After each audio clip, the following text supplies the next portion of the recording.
Lower this a little bit. Hey yo, hey yo, hey yo, yo, yo, yo, yo, yo, yo, yo. DJ Fermi here, back once again. Leveling this old Shadow Priest of mine. I'm having a colossal amount of fun. Seriously.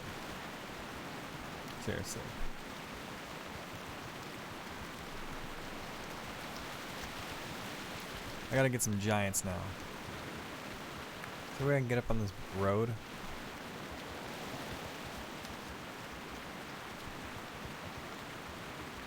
Oh, alright. Let's do this. Oh shit, I can't take on two. Fuck. Don't fucking shoot me. You fucking dingbats.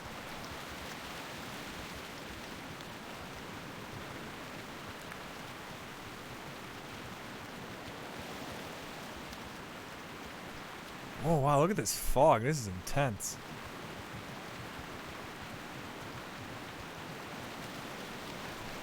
Oh, let's reset the score.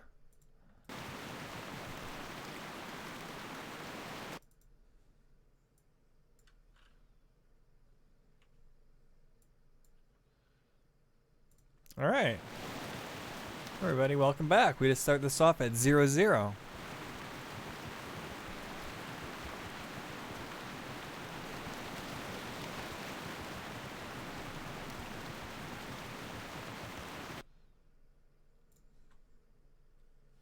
What do I got going on over here? So I'm supposed to go to 2. Vengeance of the North Spring. Yeah, okay.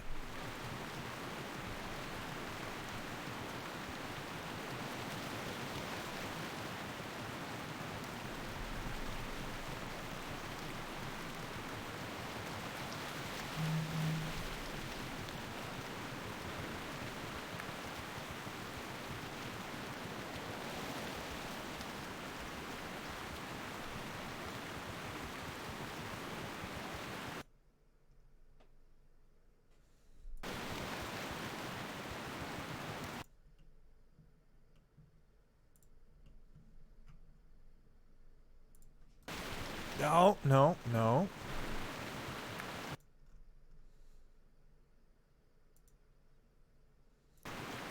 All right.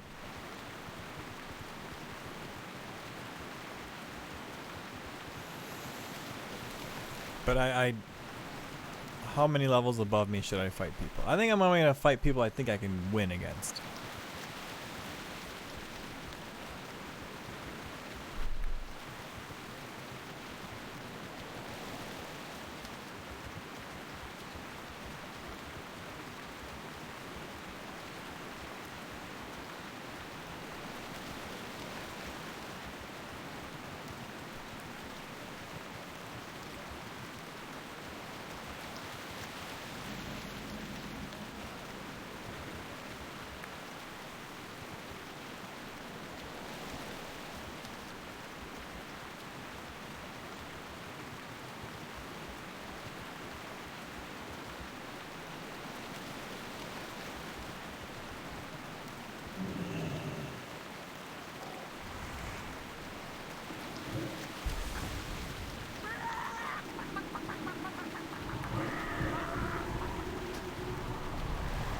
My goal this stream is gonna try not to click.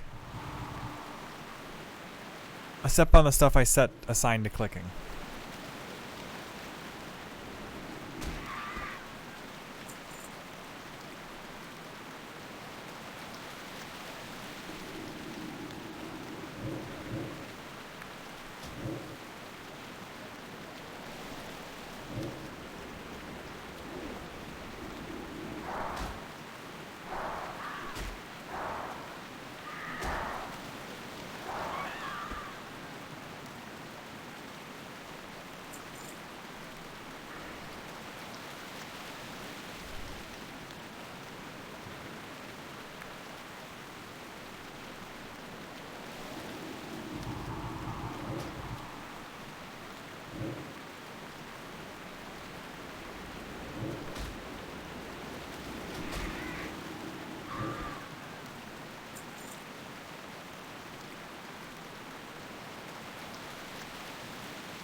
Oh snap, he's throwing down.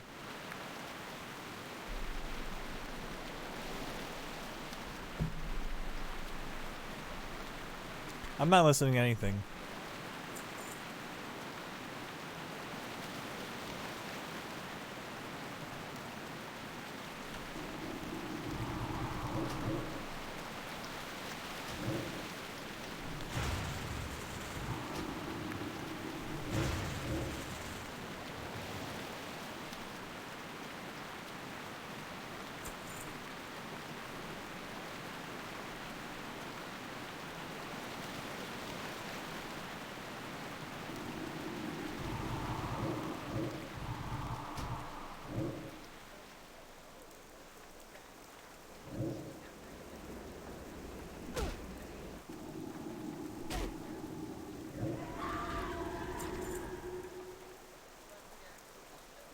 Oh no.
Whoa.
extraordinary powers.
This is because they rehearsed.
Only grifters say grifter.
Is that doctored?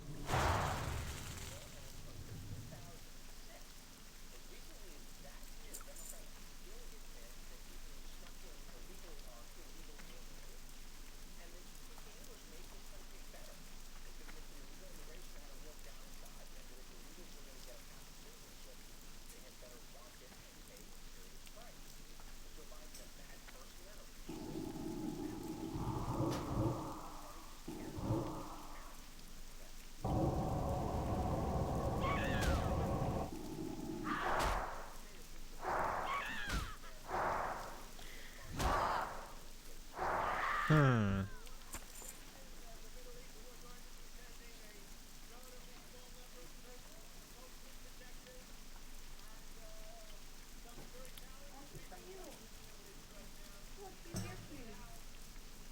Oh yeah, he hangs up by me all the time. Hey, look at this cool little news clip I found. I play it when I want to remind myself while we're always at war in the Middle East. It's really funny. It really is fucking hilarious. It always gets them. This is really hilarious. About 10 days after 9/11, I went through the Pentagon and I saw Secretary Rumsfeld and Deputy Secretary Wolfowitz. The general said, no, this was on or about. He said, I don't know. Said, no. He says, there's nothing new that way. We don't know. Say, nail. That time we were bombed. He reached over. I came back to see him a few weeks. Every problem has to look like a nail. Where is it? He said, I thought we got a good military and we can take down or about the 20th of September. I said, we're going to war with Iraq. Why? He said, I don't know. He said, I guess they don't know what else to do. So I said, well, did they find some information connecting Saddam to Al-Qaeda? He said, no. He says, there's nothing new that way. They've just made the decision. I'll answer your question in just a second, he said, I guess it's like we don't know what to do about terrorists, but we've got a good military and we can take down governments. And he said, I guess if the only tool you have is a hammer, every problem has to look like a nail. So I came back to see him a few weeks later, and by that time we were bombing in Afghanistan. I said, are we still going to war with Iraq? And he said, oh, it's worse than that. He said, he reached over on his desk, he picked up a piece of paper, he said, he said, I just got this down from upstairs, meaning the Secretary of Defense's office today, and he said, this is a memo that describes how we're going to take out 7 countries in 5 years, starting with Iraq and then Syria, Lebanon, Libya, Somalia, Sudan, and finishing off Iran. Iran is the last one we haven't messed with. All right. That's all right. And to answer your question, dude, look up Northdale, look up lightshope.org. Is that what it is?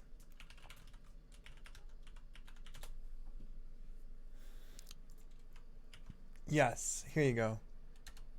Yes, that will answer your question. That is how I'm connecting.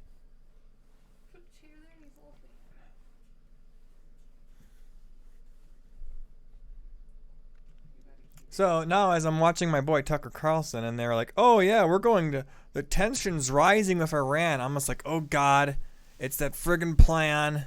The industrial war complex is acting up again. At least you're not in the draft age anymore. Well, I was supposed to join the National Guard.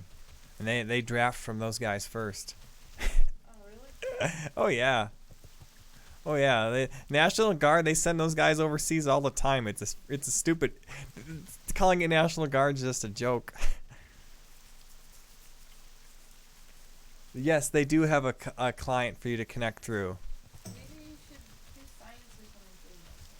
Oh yeah, I'm gonna do engineering for the military. I'm gonna make bombs that kill people. Yeah, I feel great about it. Someone's got to design the weapons of war. Like those Nazi scientists. You know, the guys that the NASA recruited from. You know Project Paperclip, right? You know Project Paperclip, right, honey? What are you streaming on? You're eating a piggy. I'm streaming on Twitch, DLive, and YouTube. But Project Paperclip is when after World War II we defeated Nazi Germany, we took all the Nazi rocket scientists and we recruited them. Armin von Buren was an SS officer. Yes, he was. Armin, no, not that guy. I meant the leader of NASA, the first leader of NASA. Armin van Buren, the guy who makes music. Calling him a Nazi. Is this a conspiracy stream or a WoW stream? Hold on. NASA first. That's not what I wanted to know. No. Yeah, you did. You wanted NASA. Who's the first leader of it? The first director. Where's the list of directors? Why do they make this so hard to operate? History. You should just point the camera at Karkiat on the chair. Creation. Yeah, okay. Who is the first leader? See how they kind of don't... Werner von Braun. There he is. I like how you said I remember. Herman van Buren. No, Vernon von Braun. Well, look at this guy's name. Werner Magnus Maximilian Freiherr von Braun. Wow. Guy's a great name. Now, where does it say that he was a Nazi officer? He was secretly moved to the United States along with 16 other German scientists, engineers, and technicians as part of Operation Project Paperclip. Yes, yes. Party membership. He applied for official party membership of the Nazi Party in 1937. Party number blank. Oh yeah, man. This guy was a hardcore Nazi. Now the stream is officially demonetized. Did you bring the garbage up, please? No, I didn't. You get all the garbage in the garage. Yes, I will take care of the garbage tomorrow, honey.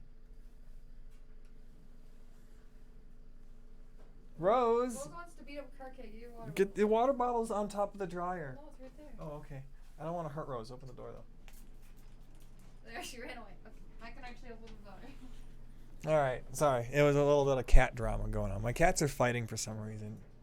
Hey, can you leave that door, like, not all the way open? Oh, it gets hot in there.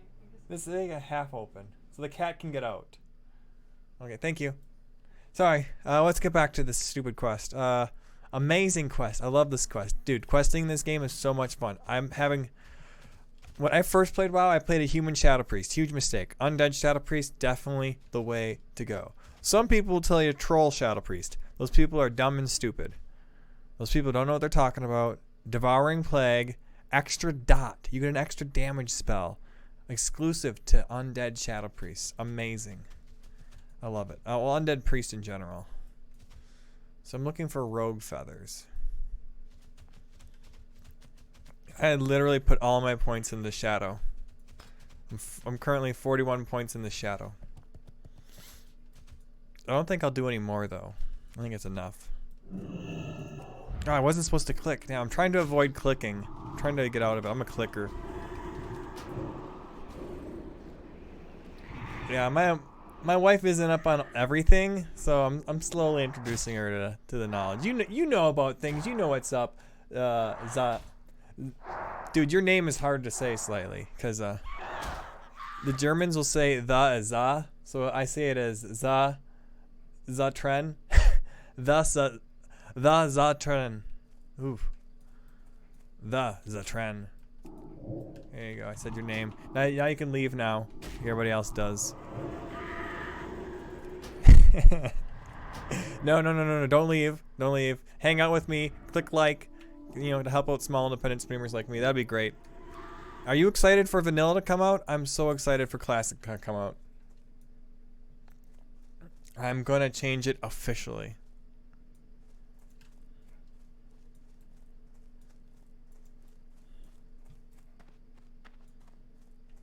Yeah, I used to have a really hard to say name. Like, here, I'm gonna type it out to you. Yeah, I used to be my going name. Nobody would know how to say it. Maximum Overhype. Dude, that sounds really cool. I actually like that. that sounds really cool. I'm gonna steal that from you actually. You just made a huge mistake. You didn't get copyright on that. Stolen. No, yeah, I could totally see that being like a fucking huge YouTube channel. Good luck with that, man.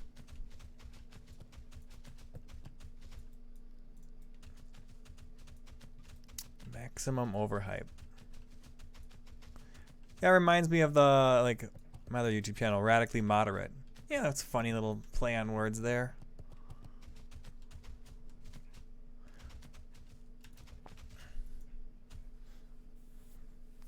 Steal away. Sail away. Come sail away. Alright, I need to get some music playing over here. What do I normally listen to?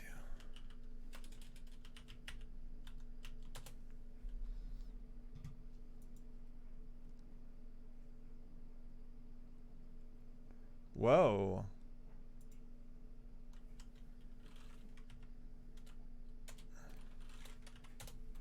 You chase mom.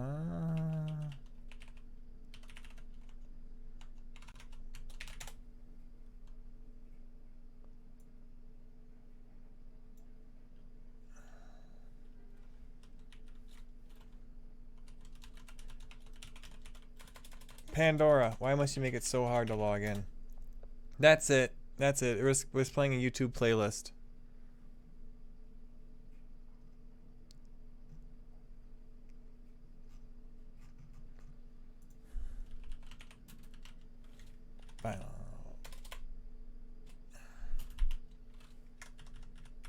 There we go. Just jump right in here.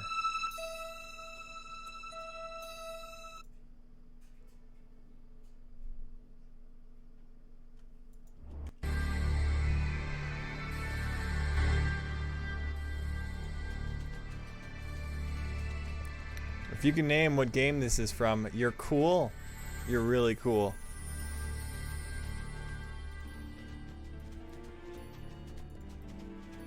Let's see here. One more friggin' rogue feather. I can get out of here. I'm following a Joanna's questing guide. Leveling guide. Yeah, I'm playing on a special server. That's all I'm gonna say about it because I don't want to get my main WoW account banned.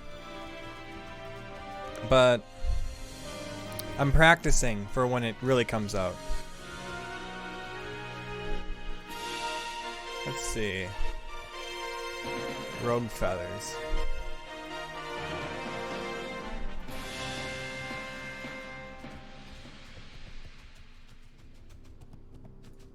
I want to see some alliance. I'm gonna kill some. Oh, you were so close, man. Yeah, it's Final Fantasy Tactics, not Final Fantasy 7. But yeah, Final Fantasy, man, nailed it. That's like if my mom says, "Hey, Jonathan," and I'm like, I'm Alex, though. What? Well, my mom has 7. My mom has 10 children, so she mixes up the names once in a while.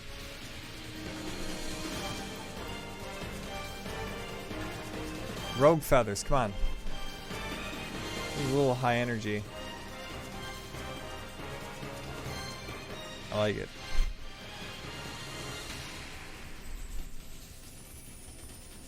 Much better.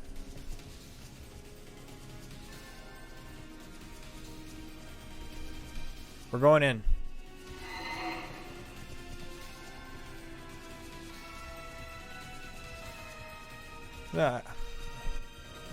Yeah, this is frickin' vanilla, man. You just gotta deal with this. If you can't find the mob you're looking for with the 5-minute respawn rate, you have to wait for that.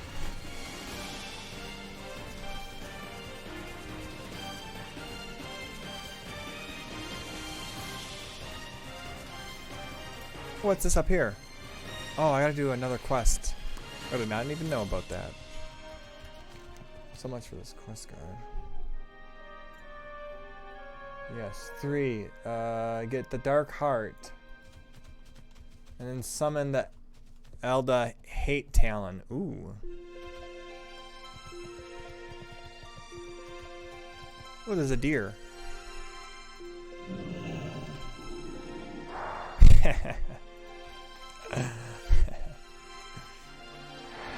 Relax, man. It's a digital deer. It's not real.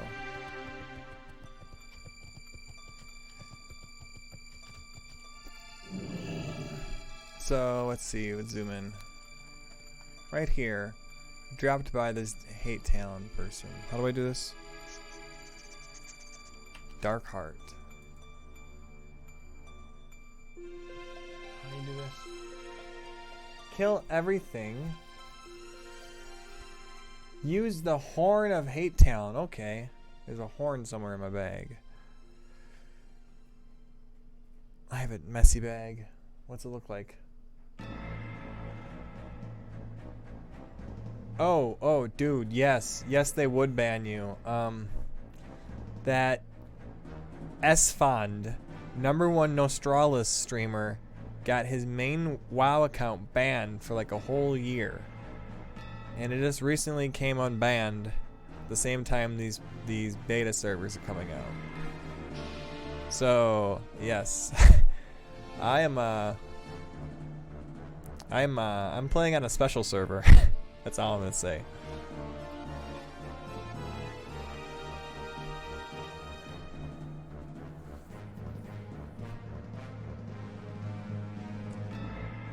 Let's see here. Where was I?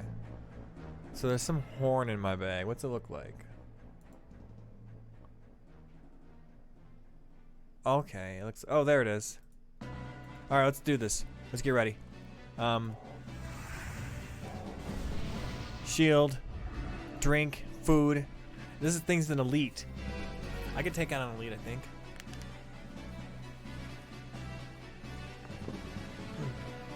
Gotta do my wrist stretches. Getting carpal tunnel. No, that's not cool. You don't want to get carpal tunnel. Okay, let's do this. Where's this horn?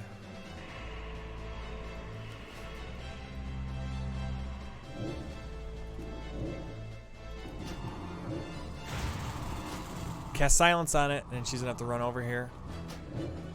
And I'll do the slow. Oh, dude, this is hurting. Vampiric Embrace. I'm gonna need to do this. Mind Blast. Mind Play. Get out of this AoE. This is like a boss fight. Jeez. Stay out of the fire. Am I right? Oh my God. I don't know if I'm gonna make it. Potion. I got a potion. Ooh. Made it.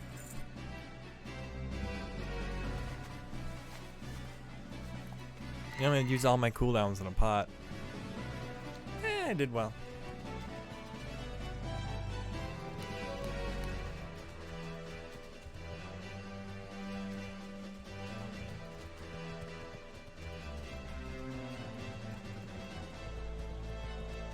Get over, you birds. Where's my rogue feather? God, it sounds like Rogue Squadron, which was a great N64 game. Star Wars Rogue Squadron. Yeah, man, that LucasArts, not only did he make a Star Wars franchise, he then just made a whole bunch of toys and video games off of it. Good for him. Those games were dank. Knights of the Old Republic. Just start saying old good games. That's how you get things right. Am I right? This guy's probably stealing all my shit. Probably a bot. I'm getting see, this is the classic vanilla experience right here. Gold farmers and your world chat. Dude, world chat is so good. I love it so much. Sometimes you get people spamming I'm looking for a good derogatory word. Can't think of any that won't get me banned off of all the platforms. Some good, I don't know. There's some real idiots. There's a lot of idiots in the world chat. You might have to mute some of them, but it's funny. Oh, do we have any alliance? What is that? No. Stupid Chinese gold farmer. Bear. There he is. There's two of them. What the fuck? No wonder I can't get any rogue feathers. There's somebody out here grinding them. Insipid. What is this? Lacking flavor. Lacking vigor or interest. Insipid. Nice word, man. Oh, I see you're a man of culture too.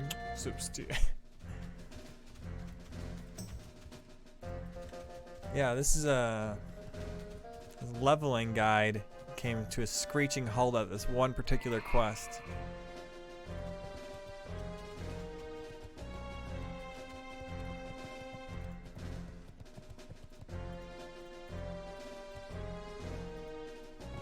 Not the Slayer. No, see, they're called Rogue Feathers. There's Wind Callers, Slayers, Wind Callers, a Harpy, Wind Caller, Wind caller. Harpy. Harpy. I'm just gonna keep running. I'm gonna suicide until I find one. There's gotta be somewhere around here. There's one.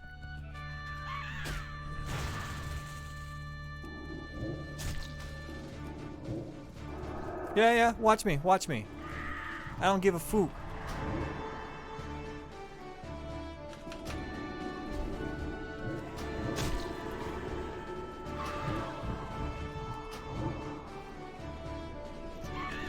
I had to get that kill before those other huntards did. Drooling Maw. Oh, dude. Like, you can kind of see world chat. Oh my god. Yeah, no, first of all, it's like Barons, but for the whole server, okay? That's all you need to say. That's all you need to imagine. Oh, this is a nice hype song. It's got to be those keys in the background go do do do do do do do. Sorry, DJ Fermi's very fitting. I used to DJ actually, live, at anime conventions though, because I'm a weeb. But I like music, so there's that.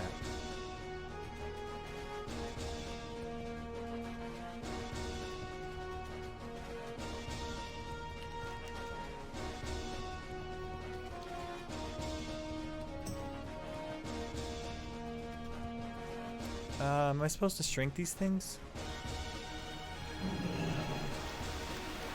Oh yeah.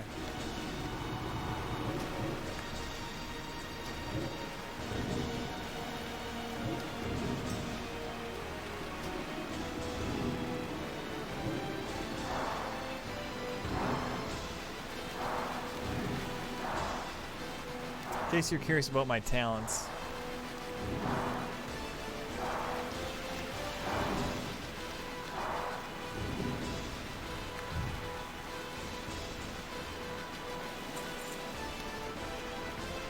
Through my gear. There's too many slots.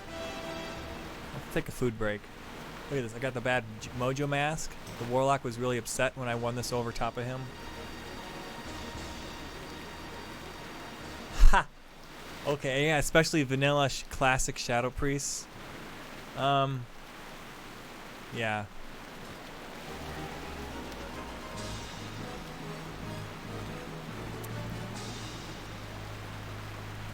What's there to say? I got the PvP abilities and the PvE abilities, so I went extra deep pretty much.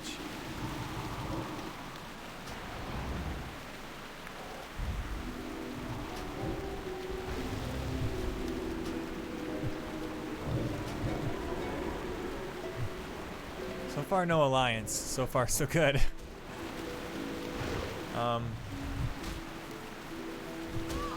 I did almost kill one guy, but then I decided to spare him because we were grinding in the same area. I mind blasted him, which has like a 5-second cooldown, and then I put my 2 dots on, and he ran away. And he got to like 80 health before my 2 dots wore off. If I'd done any more damage, he would have died.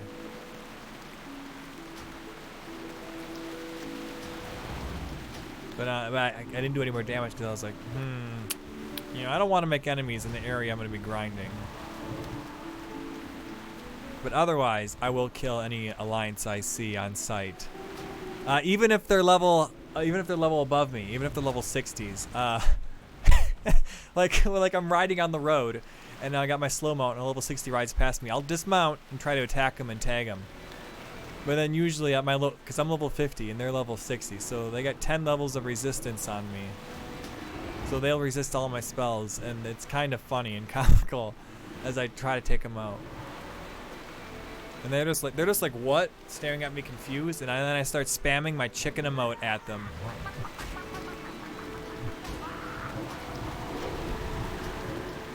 I taunt the shit out of players. I'm pretty salty. Oh no, I'm really salty. If you want to do some homework, see what I'm spamming in chat right now?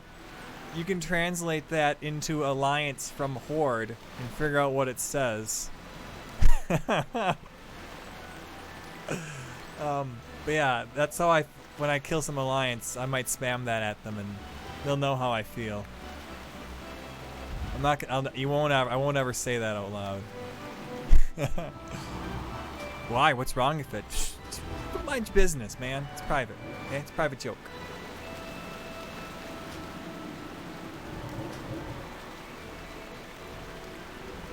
I got a disease, rabies. I got rabies. You get better than bronchitis. I got bronchitis.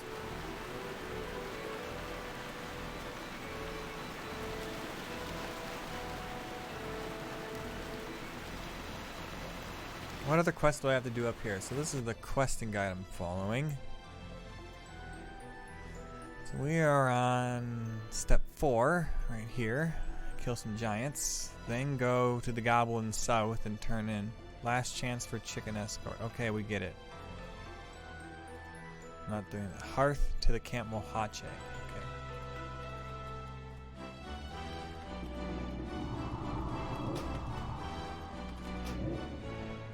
Oh, I gotta use my item on this elite.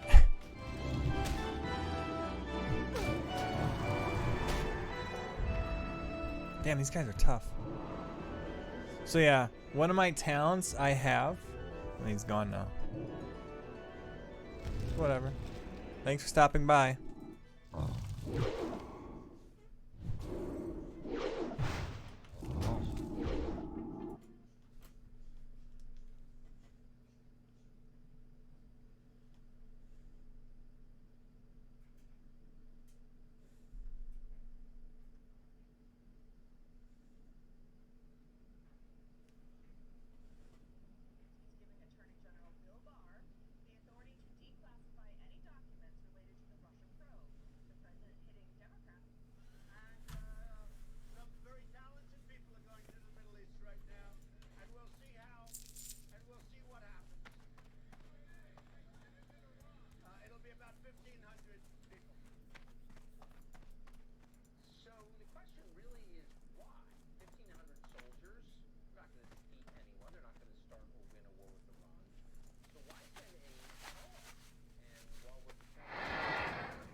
Carcat, what's the matter?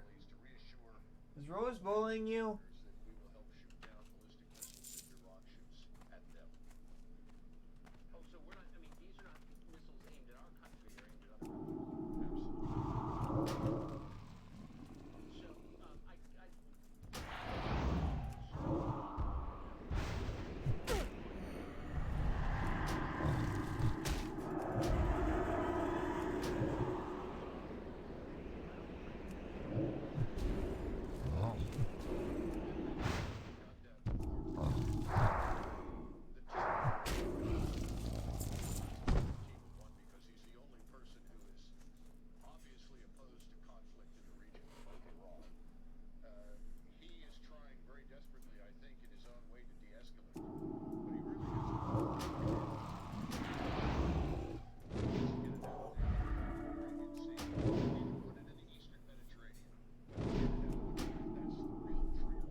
Yemen. So that looks like another false flag designed once again to create tension and drag us into the fight. It's just funny. I mean, it seems like yesterday the left was berating the Trump administration for doing the bidding of Saudi Arabia, and now they're sitting by happily as we come closer to war on behalf of Saudi Arabia. Yeah, well, this is what Yogi Berra called a deja vu all over again. You know, these kinds of things keep happening over and over and over again. I think President Trump knows better, but he really needs to get involved personally, de-escalate this thing. The Iranians are trying very hard to communicate with us through intermediaries. I think we should talk to them privately, quietly, in a third country, and sort out some of these issues. Oh my god. Intra-Muslim war. It's not our World chat is life.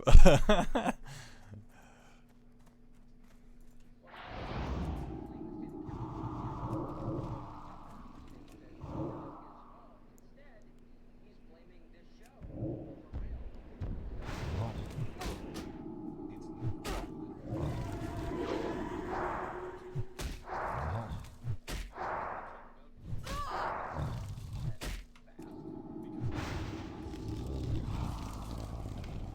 We have conversations on this show. We want solutions.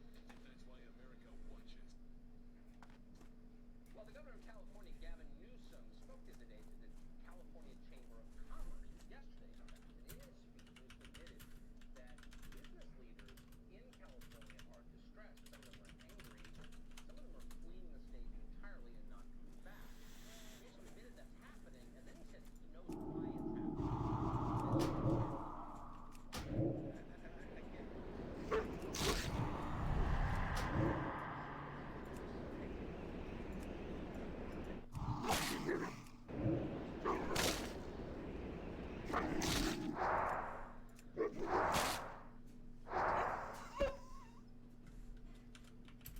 Newsom then proceeded to tell the business leaders that actually things are great in California. Don't listen to Tucker Carlson tonight, and you'll feel much better.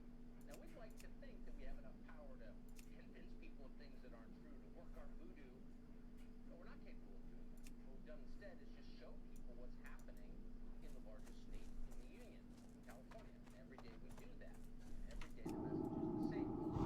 Los Angeles, prettiest city.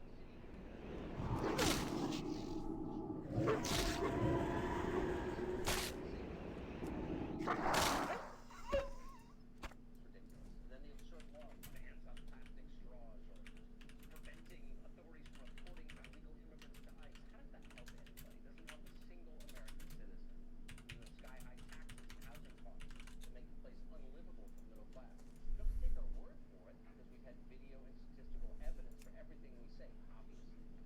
Well, let's be serious. Nobody in California needed us to tell them their state is in free fall. They see it every day themselves. The question is, does the governor care? Here to you.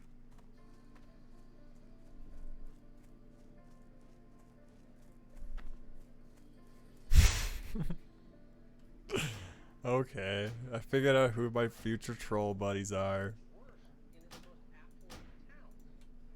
Interesting paradox. Mountain View, California is the home of Google, the world's most powerful tech company.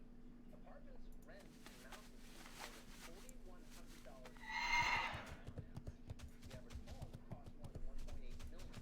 These are ranch-style homes. How big it would be. Now, homelessness, not surprisingly, is exploding in Mountain View. Hundreds of people are living out of RVs. The city's solution? Kick them out. City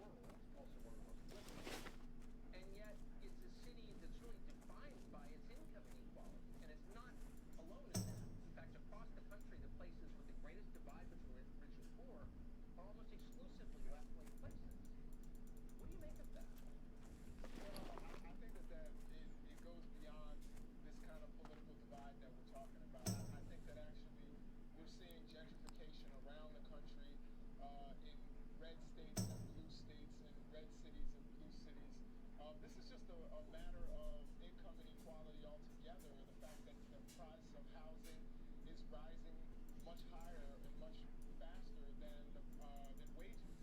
Wages are rising at about 3% right now, which is a good rate. We have a strong economy, but housing prices are 5% and have been for several years. So I think that this is more than just we need to come together as Americans and come together. I agree with that, but I don't agree that this is happening in red cities and blue cities. It's just happening in blue cities. I don't think that there is a red state in this country, a place controlled by conservatives, that has this level of income inequality. No place in Wyoming, for example, has this. Rural Alabama doesn't have this. It's San Francisco, it's New York, it's Seattle, it's Portland, Oregon, it's Los Angeles. These are the most liberal places in America. At some point, you have to ask, what is going on? Again, places like San Francisco, LA, and Washington, D.C., of course. I think part of this reason, real estate goes by supply and demand. Unfortunately, I want to give a shout out to everybody in Wyoming, but there are many people who don't want to live in Wyoming.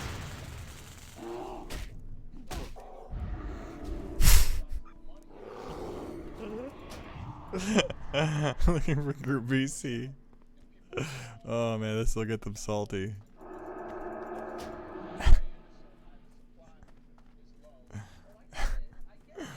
Whew.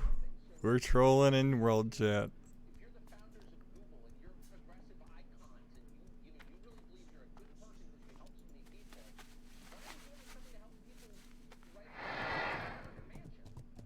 Why is Nancy Pelosi doing something about homelessness in her city? I don't get it. I honestly don't get it.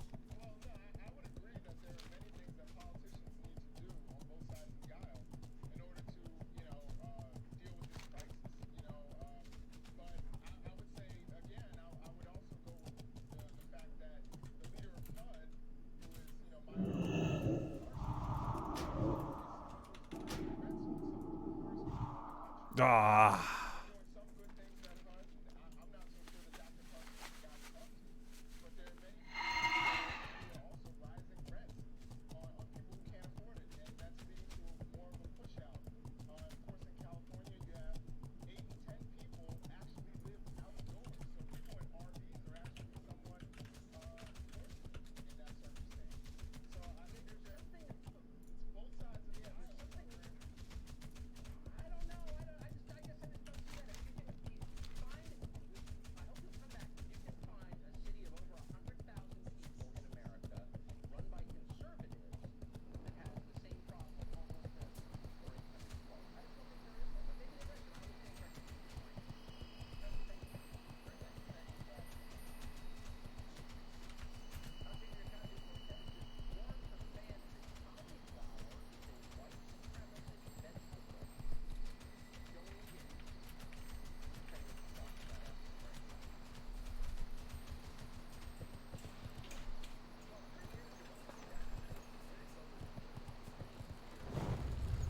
Interesting.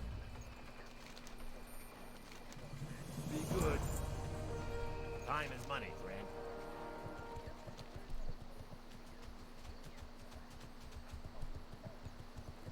Yeah, what do you want?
Oh my god.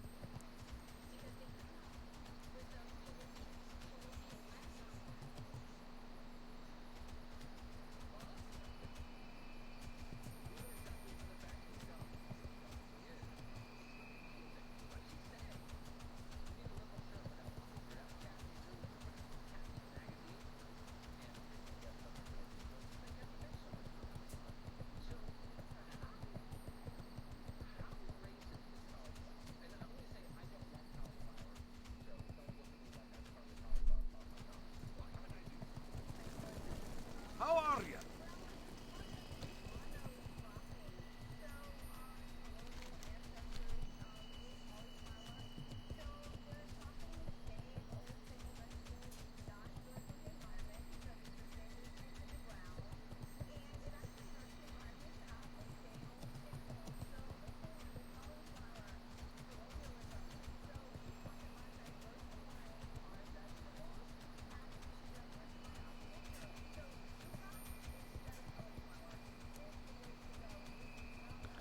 Oh my god.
Do you know what Loisinkoism is?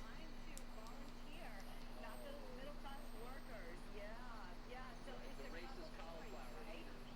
Are you concerned? Last question. Are you concerned about applying social justice standards to the food we eat? Do you think ultimately that might, I don't know, drive us insane and cause food shortages? I'm afraid. I mean, we need to realize that salsa is more popular than ketchup. So if any racist who would allow salsa in this country, so thank goodness we are such a beautiful country that I love so much.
Sounds like you're giving him ideas. Different people like it's important to them. It's important the way they build their communities and their families and their cultures. You go out and and they'll close the school so families can go out and hunt deer. That makes it even more of a target because our coastal urban elites can boss around a bunch of people they think are knuckle dragging cheese and gun people. It's fun to boss people around if you're that kind of person. So we got pets, hunting. Give me one more thing we should be on guard against having in bed. Well, religion. They don't like religion, and it's not because they don't appreciate diversity. It's because they hate blasphemy. You prepared the segment. Is themselves. They worship their own dogma. They worship their own moral superiority over us. And if we won't comply, if we dare to worship God or Allah or go to the synagogue or do whatever, it means we're not worshiping them. It means we're not acknowledging.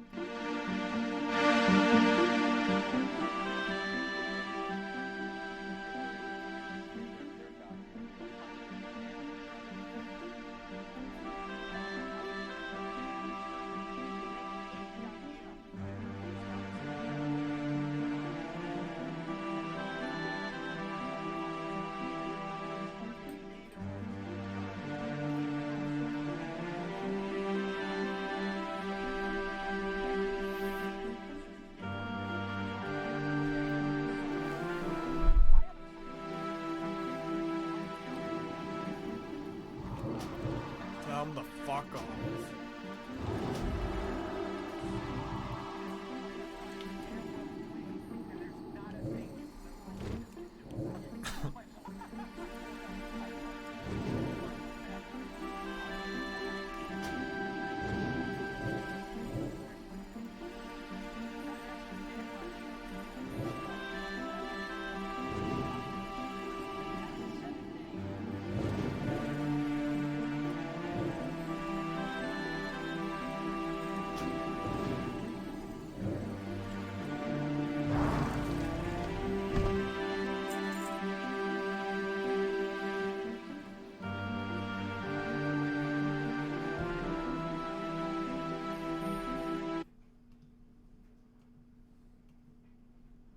What the hell is this music? What is this gonna be?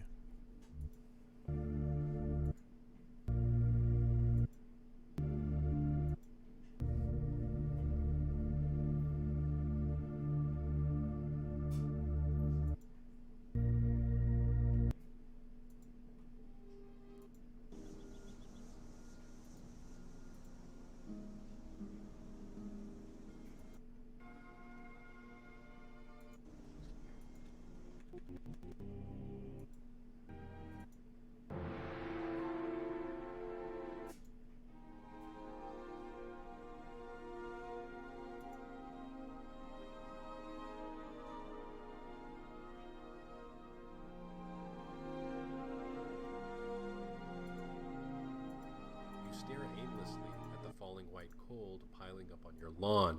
A few feet behind you, a monitor beams bright, the shape of a man at its center. It's your level 60 warrior. Standing tall and yep. proud, your character wields a Yep. might of Menethil True. and casually dons a full set of dreadnought Of armor. course. You finally achieved Yeah. your childhood dreams. Yep. Now what? Now what?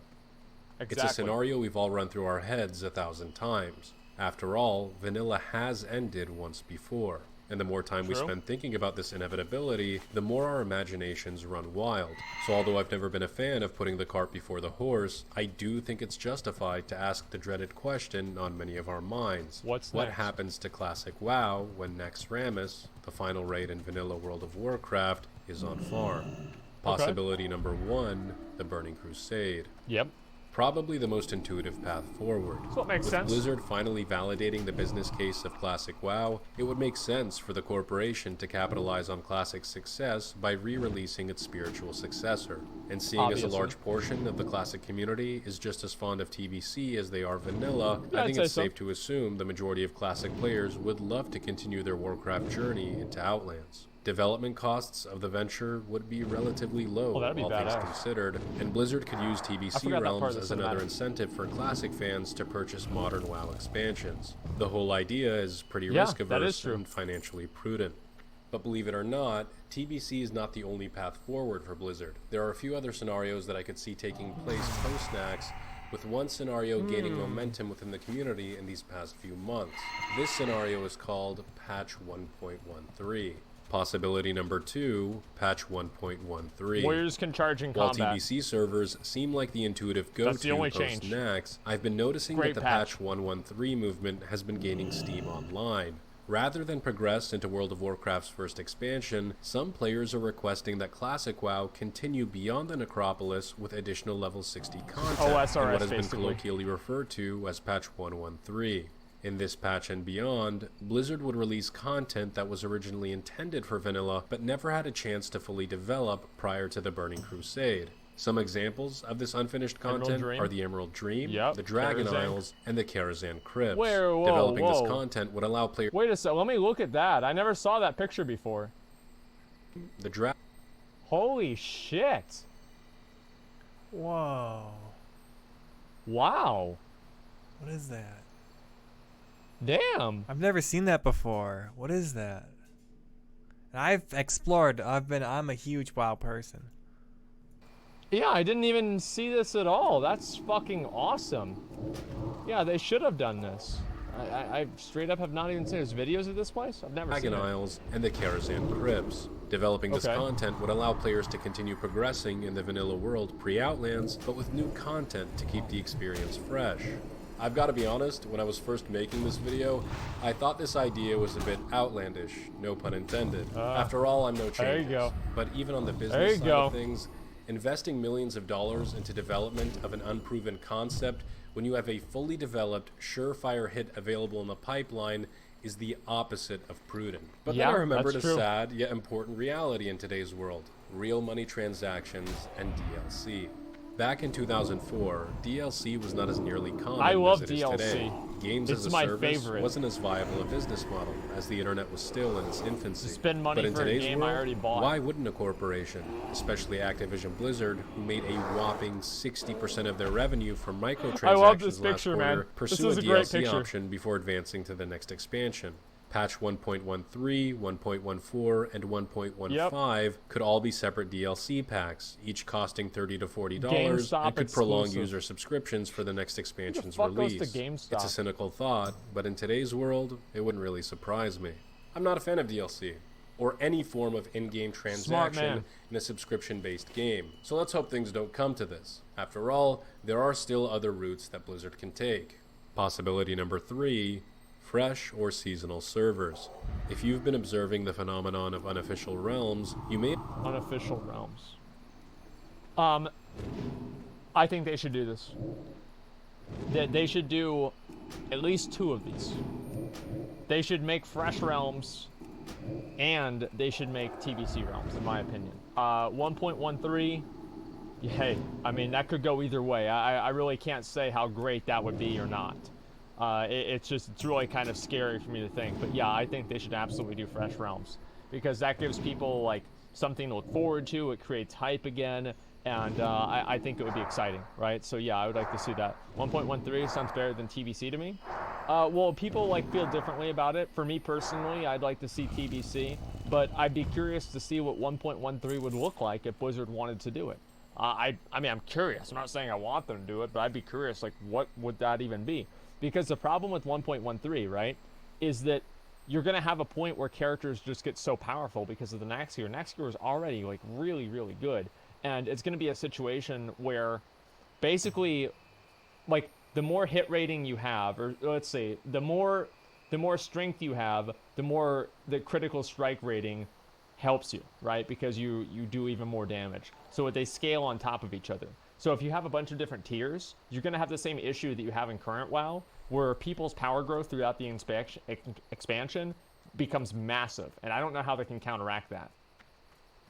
Yeah, they'd have to do like an item squish or something. So I don't know.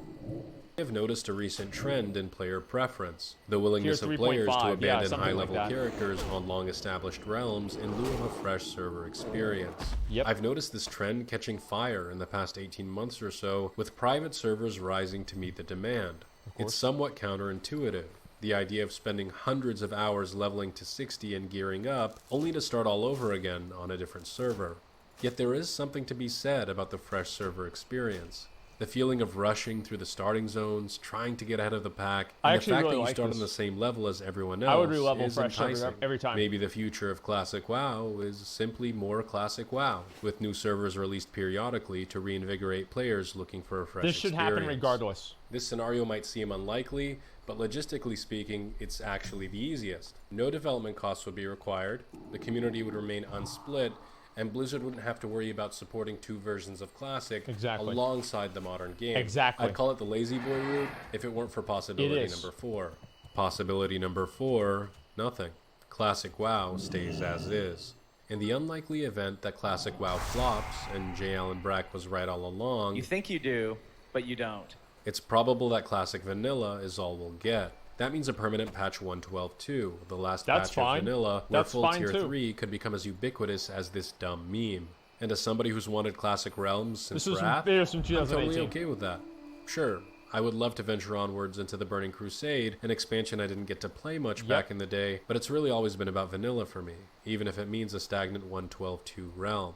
If you're worried that option number 4 means that Blizzard could shut down the servers and abandon the project entirely, don't be.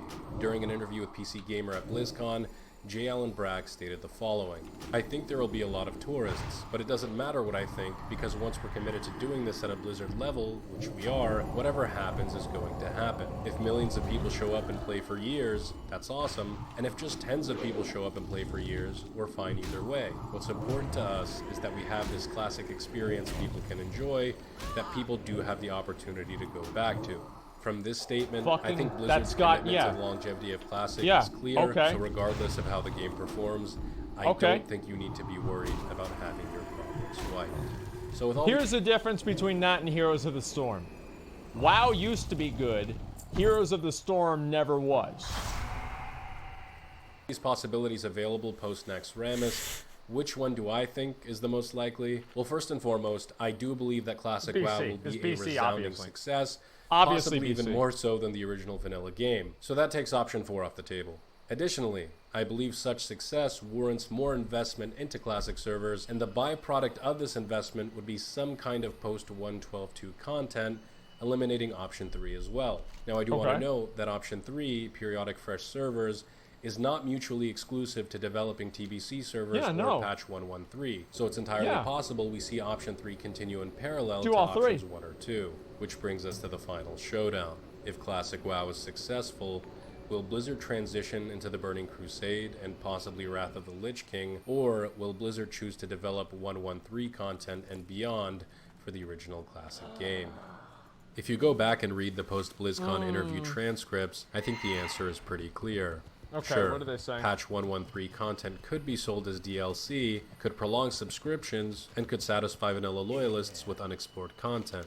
But at what cost? Millions of dollars in development for starters, not to mention extensive testing and quality control. Marketing expenses could pile up as well to promote the new content, and perhaps most importantly, there's always the risk of BFA upsetting the leveling, core by the way. vanilla audience Blizzard sought to recapture in the Killing first an place. entire pack Sure, of mobs and an Blizzard elite. could make a decent amount of money Fine. off of post 1.12.2 DLC packs if they wanted, but that's assuming everything goes well, which, as we know in games development, is seldom the case. Never That's happens. why, in my opinion, if Classic WoW does succeed, the surest way forward is to release Burning Crusade servers while giving vanilla fans the option of maintaining their characters on the original There it realms is. or copying There it characters is. over to the new TBC Obvious. realm. The case. Never That's happens. why, in my opinion, if Classic WoW does succeed, the surest way forward is to release Burning Crusade servers while giving vanilla fans the option of maintaining their characters on the original There it realms is. or copying There it characters is. over to the new TBC Obviously. realm. Additionally, Fucking as I've obviously. stated before, That's exactly fresh what I vanilla think they realms should do, could too. be rolled out sporadically in parallel to satisfy the demand of the fresh server experience. Goddamn Financially right. and logistically, this option makes the most sense. But what do you guys think? Do you think Blizzard will take the Burning Crusade route, the patch 1.13 route, or perhaps another route entirely? I'd love to hear your thoughts on this in the comments. And of course, for more classic WoW news, content, and discussion, join our Discord community, linked in the description below. We're barely 2 days old, and we've already hit 150 members. So if you want to join our rapid growing community, just go ahead and click on the invite link in the description, and we'll chill. Enjoy the rest of your day, fellas. And as always, tips out, baby.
Initiating moisture.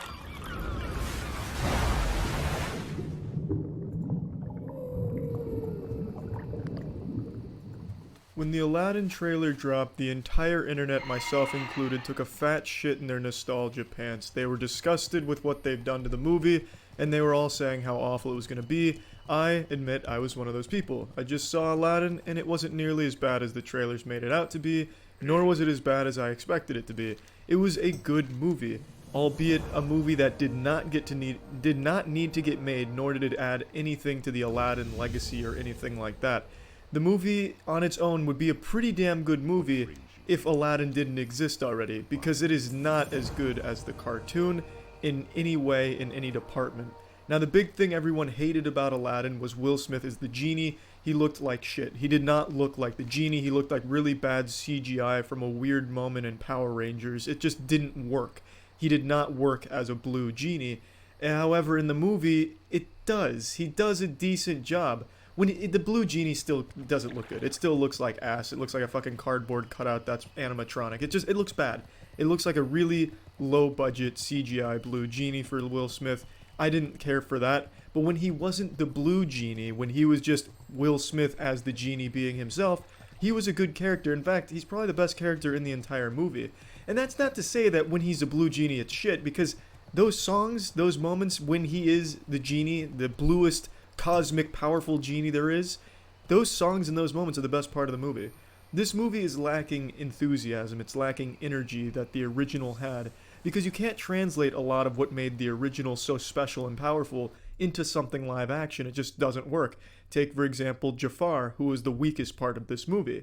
In the original Aladdin, he is outstanding, and everything about him is cool, scary, intimidating. He's a great character. In this movie, he's a joke. He's like a fucking cringy edgelord bad guy. It's awful. He's not a good character, and I don't think it's the actor's fault or anything. It's just you can't translate that kind of character one-to-one in this movie. For example, he's carrying a fucking snake staff the entire movie.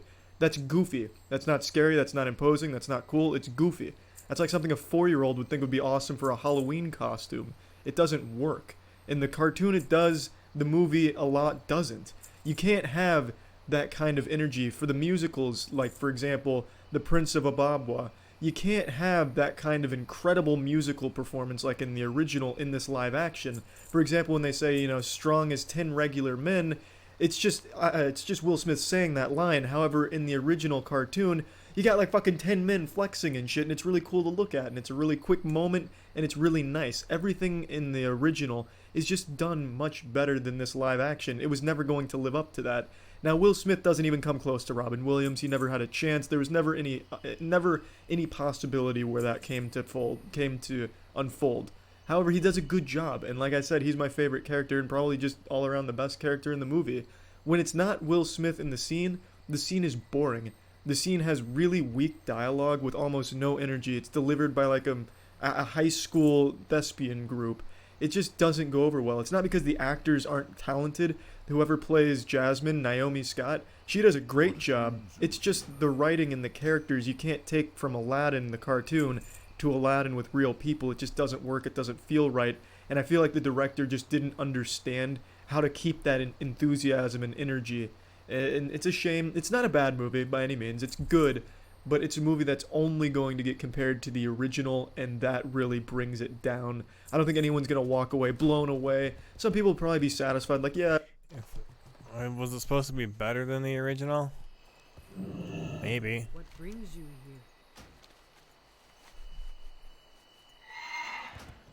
May the eternal sun shine upon thee. What is that item? I gotta ask this person.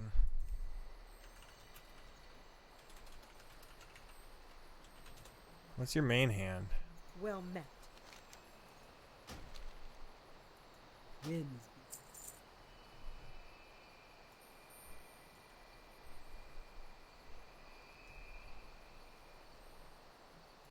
That wasn't a waste of my time. I'm one of those people. It was alright. But it didn't need to be made. It didn't do anything. It was useless. And it just was weaker than the original, as it was always going to be. So I don't see the point in making this movie or why it exists, but fuck it, it's out there now. Putting this shit on the moist meter, I'm giving Aladdin live action a 65%. It's cute, wholesome. Visuals are good. I forgot to mention that. The visuals and the costuming I thought were really good. Albeit some of it better than other points. There's some weak CGI moments like the genie, as well as some background shit. But overall, it's pretty beautiful, honestly, as you would expect from something as big budget as this. But again, useless, didn't need to exist. Not a bad movie, not nearly as good as the original. Big kudos to Will Smith, though, for actually doing a great performance. Quite the fucking plot twist. I don't think anyone's going to expect him to actually be good in the role, but he does a really good job. No Robin Williams, but not too bad. That's it. So yeah.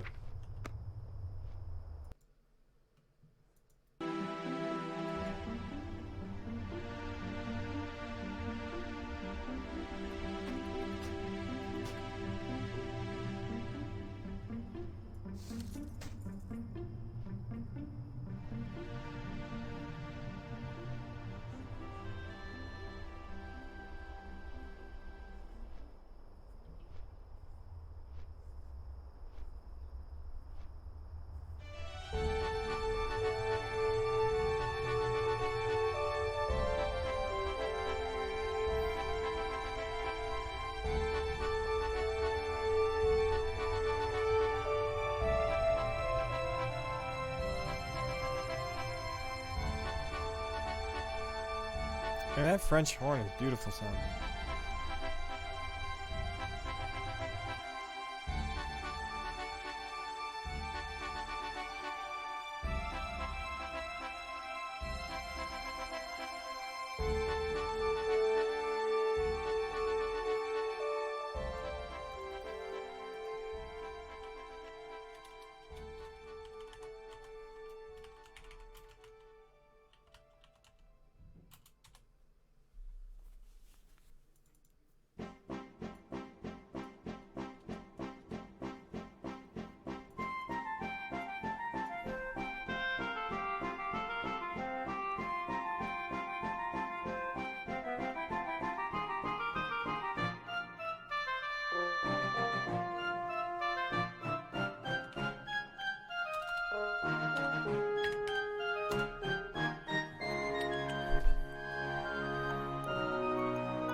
Man, all these songs are so good.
Pretty good staff.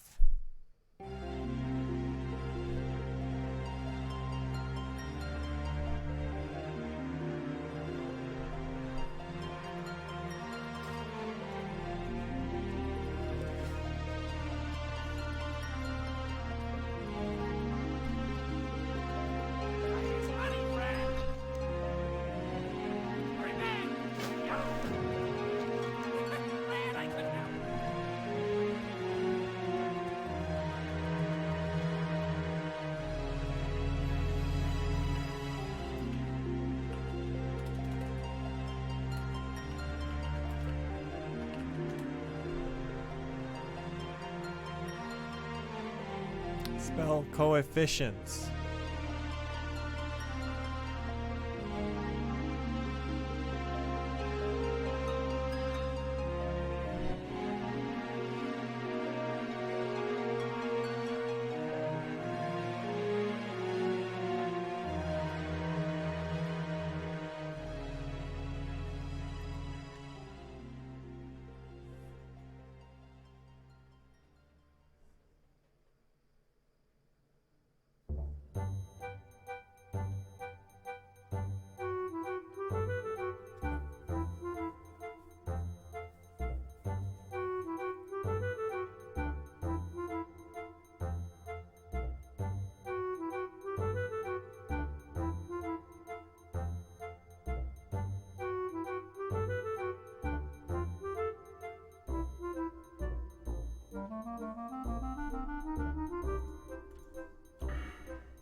Yeah.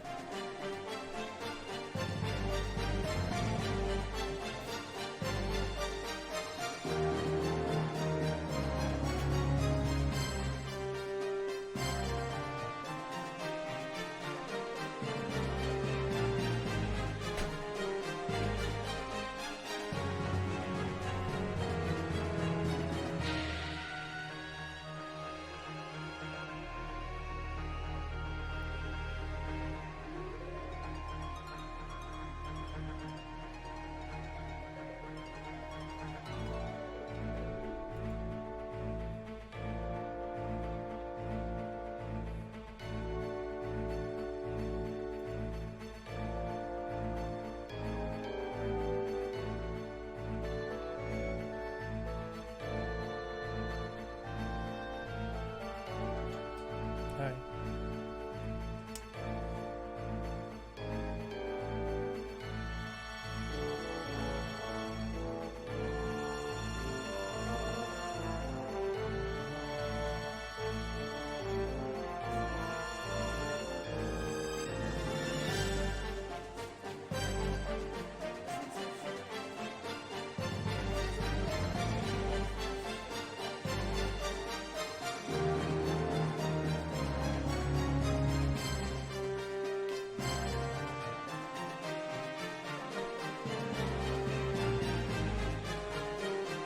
doing some spell crafting.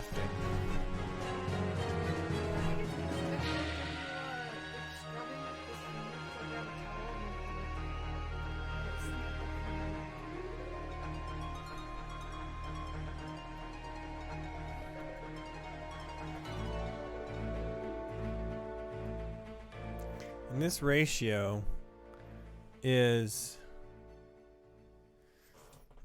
it turns spell power into damage.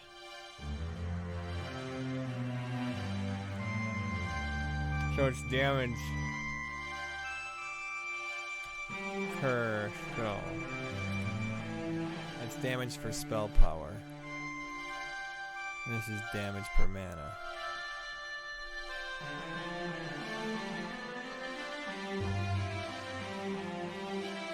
Do you think it's possible to multiply these two columns together?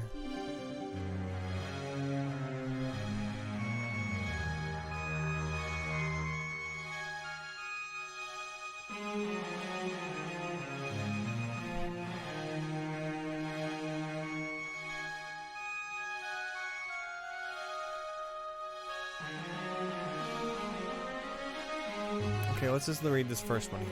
For Mind Flay,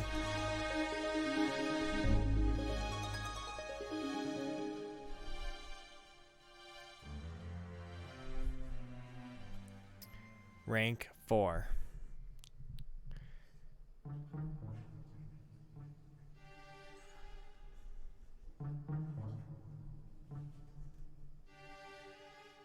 I get twice as much damage. Damage per spell. Oh. I need to look at these two. Okay, so these are the numbers I need to multiply. So 2.1 damage per mana. And over here we have 0.5 damage per spell power. So in terms of fights, where I'm running out of mana limited fights, if I multiply these two numbers, if I flip this upside down,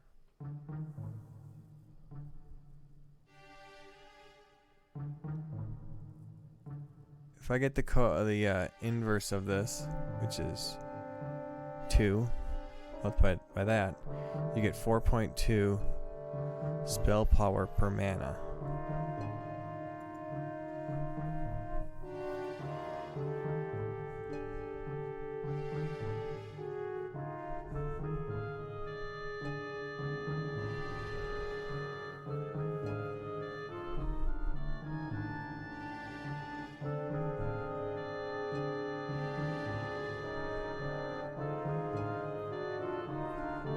For Mind Flay. So this, I'm going to say,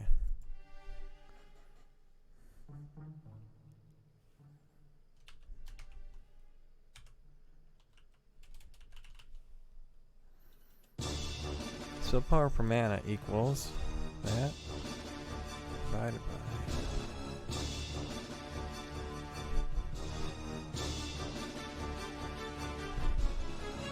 actually, it's the inverse, so it's actually 1 divided by this column divided by this column.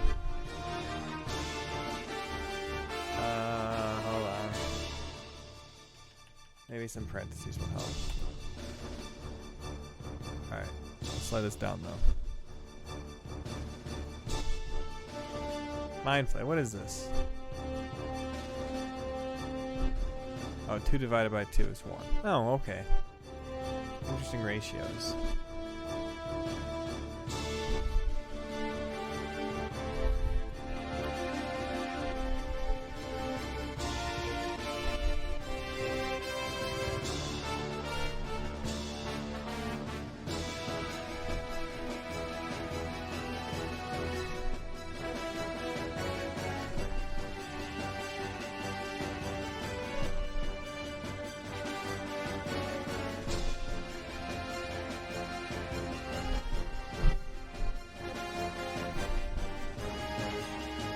That hasn't changed. spell power for mana goes up. Interesting. God, these songs are so good.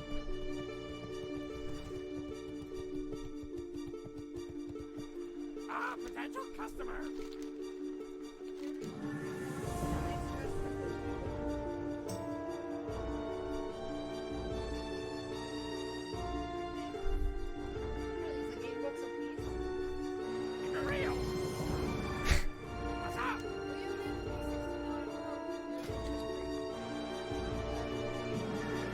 I'm not saying anything.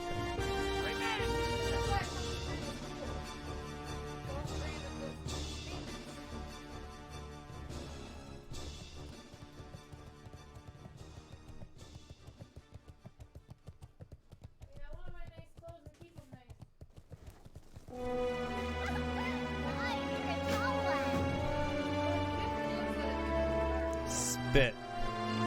That's right. I spit on Alliance. When I see an Alliance player, I spit on them.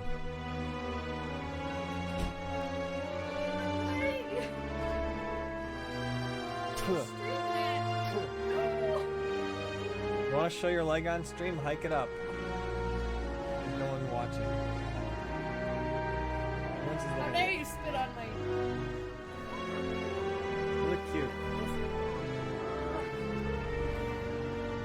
Yeah, look at the emote. I'm gonna use that for the spit. Type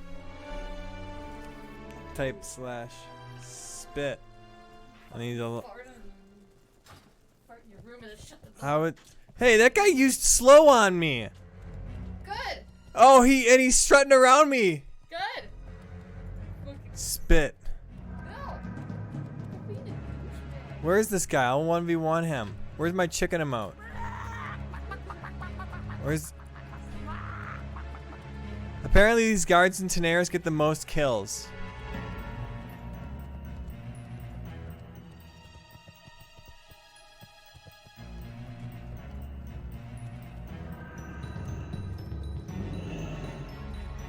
This guy's name is Jojo Mo.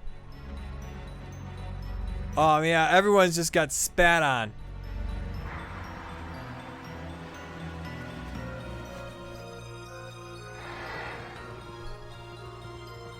This is called role-playing. Spit. Chicken. Drop that on him.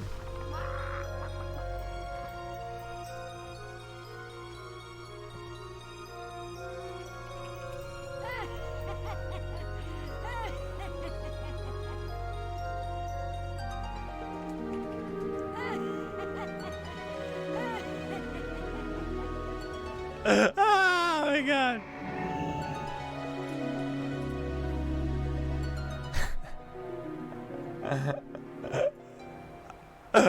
Oh my god, he's so mad. He's so mad he got killed by the guards here. Oh my god.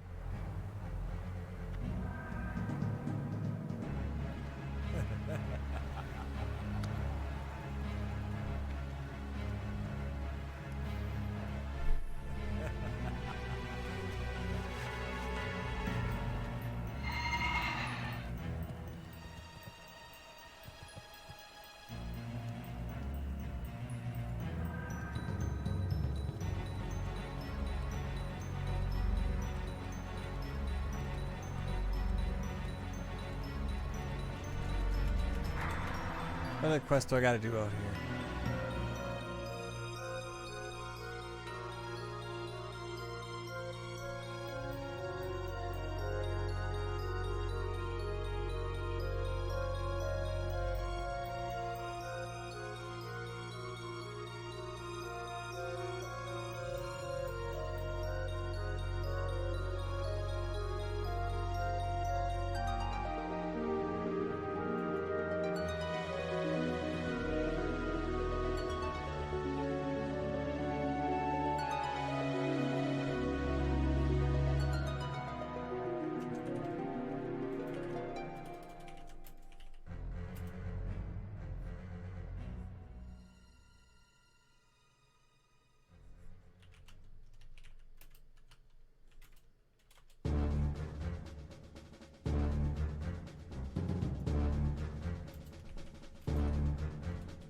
What the fuck?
Disrespecting.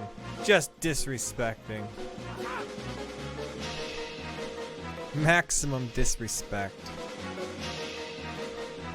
How I roll.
can you take a look at my electric vehicle?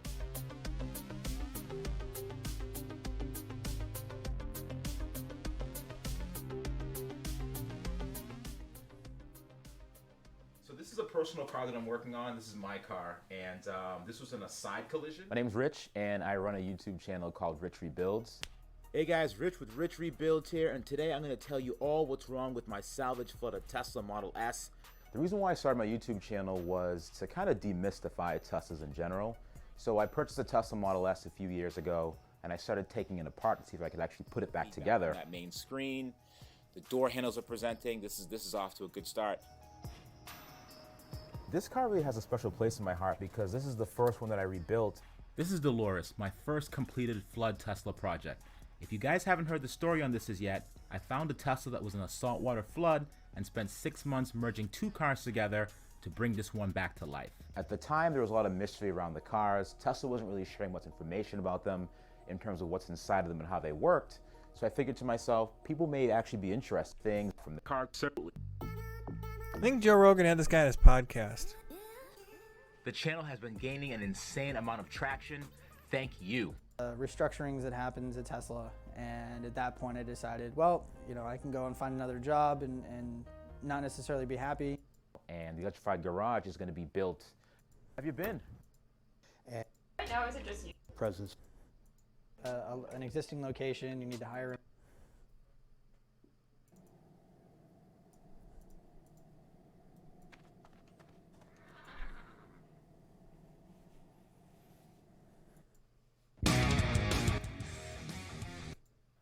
And then maximum force.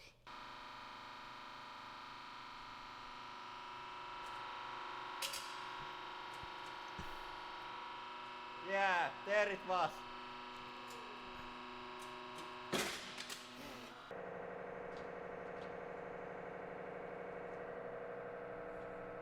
Yep, I think I have more accurate result after edit, but it was about 4 tons.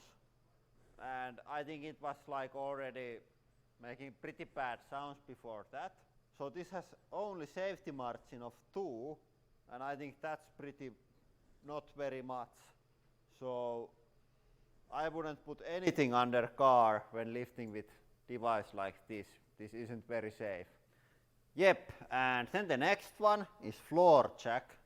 And here we have 2 things that can go wrong. The mechanics of the jack or the hydraulics. And on the hydraulic side, there is probably pressure valve that is going to limit the maximum pressure inside of the cylinder. So I think the most probable case is that the hydraulics just start to leak the pressure.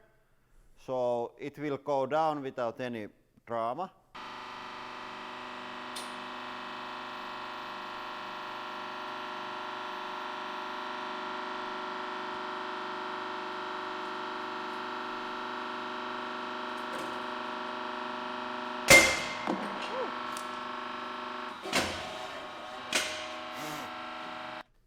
Yeah, pretty interesting result. Hydraulic side. This side. So frame, this really super that the frame started to be able to take 6 tons. Here isn't much of one hydraulic cylinder.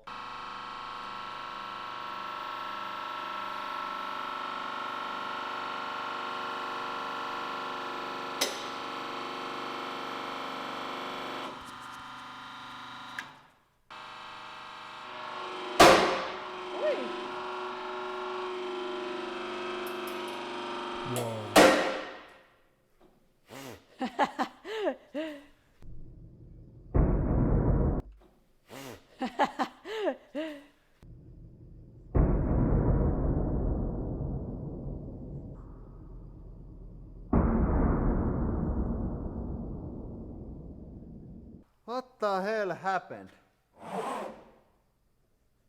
I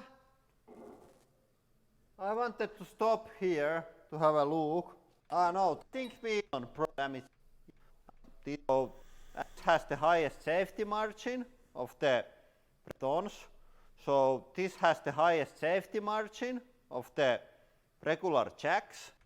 I would replicate go under the, and always if you have to go yourself under the car, don't ever go under the car if it's lifted with this or the big press, and the jack stand is there from the brake.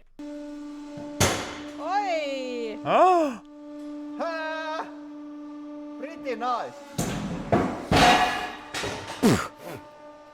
There was quite a lot of things happening. And on the final moment it escaped it. Yep, that was pretty interesting. That was not 5,000 I was like concentrating kilograms. on handling the machine, so I had, and plus here is the piece that fly out, and then I just went through the pipe. And the base was really strong, that broke on the last moments before it escaped it.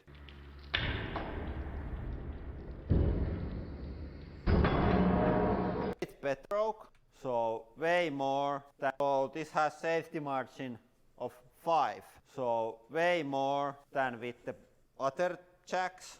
And also here isn't any parts that you cannot see, so the super big stuff like that. But always when on mobile. Luckily I live in Finland, so we have unlimited data plans on mobile phones, so I don't have to use those public VLANs very often, but always when traveling on different.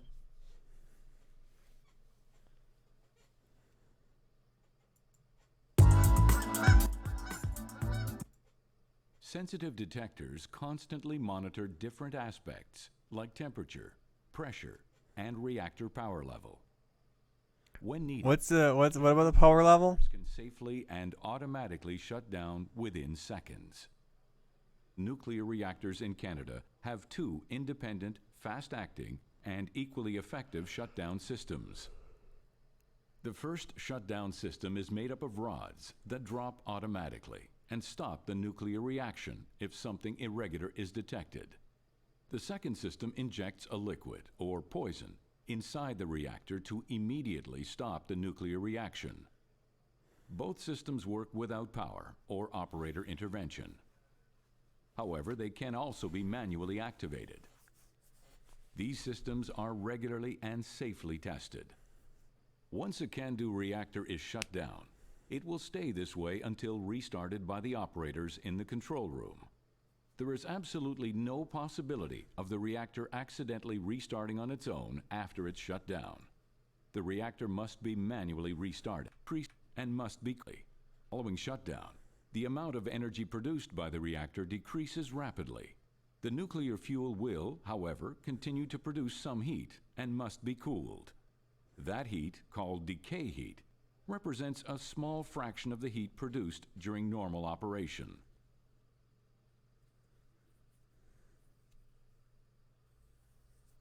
Now let's look at the second basic function, cooling the fuel. Because of decay heat, nuclear fuel requires continuous cooling, whether or not the reactor is operating. Fuel cooling involves 3 main systems: the heat transport system, the steam system, and the condenser cooling system. Let's take a closer look at each of these. The heat transport system brings the heat produced by the reactor to the steam generators. This system is made up of very robust pipes filled with heavy water, a rare type of water found in nature. Pipes and other components are maintained and inspected regularly and replaced if needed.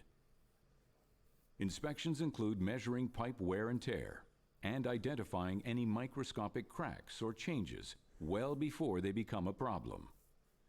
The second system, the steam system, uses normal water.